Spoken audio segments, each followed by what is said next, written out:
The boy lived with me in the orphanage." The maid cried after seeing his portrait in the mansion. The maid had just begun her first day at the grand mansion on the hill, a place so vast and luxurious that it felt like another world compared to the small apartments and modest homes she had worked in before. Every chandelier sparkled like captured stars, and the marble floors were so polished they mirrored her worn shoes. She had spent her life cleaning houses she could never dream of owning, but this mansion was different, bigger, colder, and full of secrets. The air carried the faint scent of old money and untouched memories. She moved carefully, afraid to break something priceless, afraid of making the slightest mistake that might cost her this precious job. As she dusted one of the golden frames lining the hallway, her hand suddenly stopped. Her heart skipped a beat. Inside the ornate frame was the portrait of a young boy, no older than 10, dressed in an elegant suit, his gentle smile painted with care and affection. The maid's breath caught in her throat as her eyes widened in disbelief. That face, she knew that face. Her trembling fingers brushed the edge of the frame, and she whispered to herself, "It can't be. That's the boy who lived with me in the orphanage." A rush of memories flooded her mind. Cold nights on creaky beds, the sound of rain dripping through the roof, and laughter echoing through the cramped orphanage hall. She remembered the boy's soft voice and kind eyes, how he used to share his bread when she went hungry, how he promised her that one day he would build a big house where no child would ever cry alone again. Then, one day, he disappeared. They told her he had been adopted by a wealthy family, but no one knew where he went. She had prayed for him, thought about him through the years, but never imagined she'd see his face again. Here, in a mansion like this. Her heart pounded as she looked around the vast hallway, wondering if the family here knew who he really was, wondering if anyone remembered where he came from. The boy she once knew had been poor, barefoot, and full of dreams. Now his portrait hung like royalty among people who probably never knew the life he came from. The maid felt tears sting her eyes. She wanted to ask questions, to understand how a boy from the orphanage had ended up here, framed in gold, looking like he belonged to this world of luxury and power. But fear kept her silent. She lowered her gaze and continued cleaning, pretending not to notice, even as her mind kept echoing his laughter from years ago.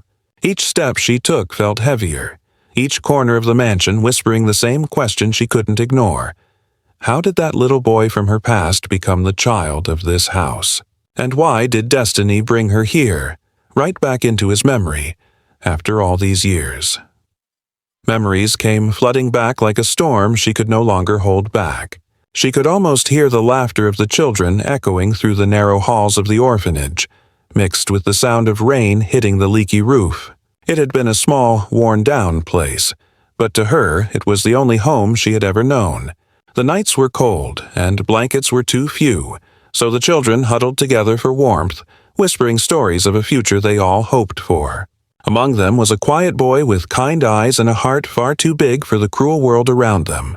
He never complained about hunger, even when his stomach growled the loudest. Instead, he would tear his small piece of bread in half and offer it to her with a smile, saying, "You need it more." She could still remember that smile, the light in his eyes, and the way he talked about dreams that seemed impossible for orphans like them. He used to say that one day he would build a big house, a home where no child would ever feel unwanted or alone again. She remembered laughing at him, teasing that he was dreaming too high, but he would always answer with confidence, "You'll see. I'll come back for all of you." That promise had stayed in her heart long after he was gone. One morning, the caretakers told them that he had been adopted by a wealthy family, and his bed was empty. She had stood in that cold dormitory, staring at his blanket neatly folded, trying to be happy for him while feeling her chest ache with loss. Days turned into weeks, and then years passed, but she never forgot him. Now, standing in the mansion, seeing his face staring back at her from that golden frame, it felt like time had folded back on itself. Her knees weakened as disbelief filled her. Could it really be him? The same boy who once held her hand in the dark, who shared his last piece of bread when she was starving? What was he doing here, immortalized in a portrait that screamed wealth and status? The brush strokes captured the same softness in his eyes, the same warmth in his smile, only older, refined by a life far from the one they once knew. Her mind couldn't accept it. Maybe it was coincidence, maybe someone who only looked like him. But her heart knew better. She wanted to ask someone, to shout, to cry, but words failed her. The walls around her seemed to whisper his name, and the silence of the mansion became unbearable. Every breath felt heavy with questions she couldn't voice. The boy who once dreamed of saving others had somehow become a mystery framed in gold. And she stood there, trembling, torn between joy that he had once known comfort and pain that she could no longer reach him, realizing that fate had brought her back to the place where his promise might finally be answered. That night, she could not sleep. The image of the portrait haunted her every time she closed her eyes. The boy's smile, the look in his eyes, it was all too real, too familiar. Every corner of the mansion seemed to whisper his name, and every sound of the ticking clock reminded her of the boy who once shared her childhood. When dawn came, she decided she could no longer keep the storm inside her heart.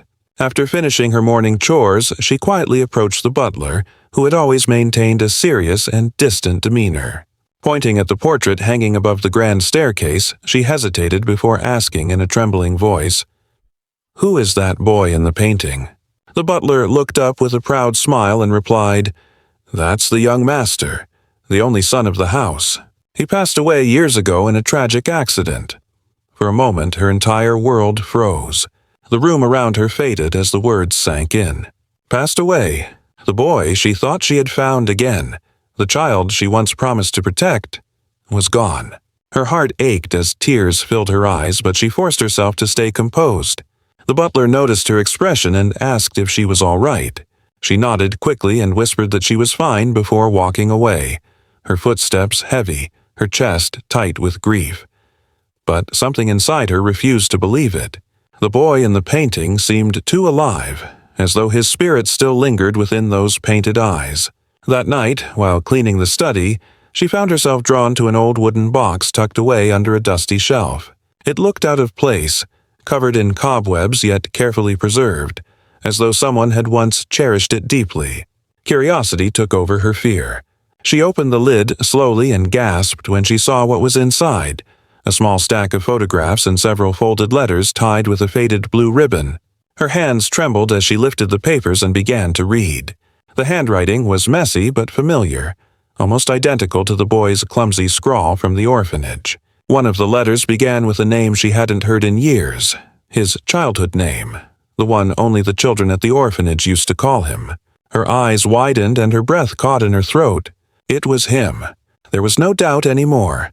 The letter spoke of the orphanage, of cold nights and shared bread, of a girl who had always believed in him when no one else did. He wrote about how he never forgot her, how he wished he could find her again one day and show her that he had kept his promise, to build a home filled with warmth and love. Her tears fell onto the paper as she clutched the letter to her heart. The truth was clear now. Fate had led her back to him, not to mourn, but to discover the love and bond that even death could not erase. Tears streamed down her face as she clutched the letter to her chest, unable to hold back the flood of emotions rising within her. The boy she once knew, the one who shared his bread and his dreams in that cold, forgotten orphanage, had never forgotten her. Each word in his letter carried the warmth of his heart, the kindness of a soul that time and distance could never erase. He had written about the nights they spent whispering under the flickering light, the moments when she encouraged him to hold on, and the promise he made to build a home where no child would ever feel unwanted again. As she read, her vision blurred with tears, but her heart felt a strange peace. He had kept his promise in ways she could never have imagined. The letters revealed that he had donated to orphanages across the city, each one bearing her name, a tribute to the girl who once gave him hope. He had searched for her for years, believing that one day fate would bring them together again. The room felt smaller, warmer somehow, filled with memories that refused to fade. As she sat there trembling, the door creaked open softly. The mistress of the mansion stepped inside, her elegant face softening when she saw the maid in tears. Concern replaced her usual composure as she asked, "What's wrong, my dear?" The maid could barely form the words. She held out the letter with shaking hands. The woman took it gently, her eyes scanning the handwriting before widening in recognition. Silence fell for a long moment before she looked up with glistening eyes and whispered, You were the one he always spoke about." Her voice broke slightly as she added, "He called you his sister, his family.